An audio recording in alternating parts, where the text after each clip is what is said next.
My engine is coming. This is my donor engine for my 75. Please don't hit my wall. And while I have that engine on my 75, I'll try to focus on my 33. Yay!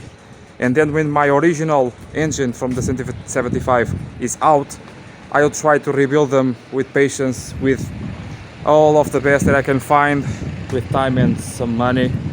But I hope I'm able to do that. So let's see if this goes well. Well, this was a job and a half to take out by hand with the driver.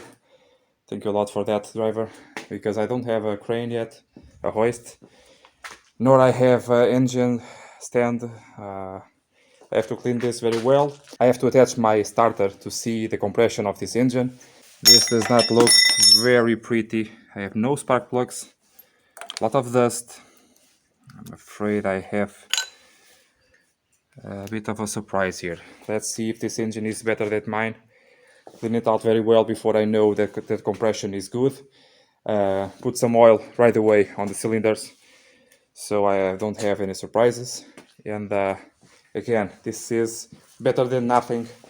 I really want to get this MF car to run.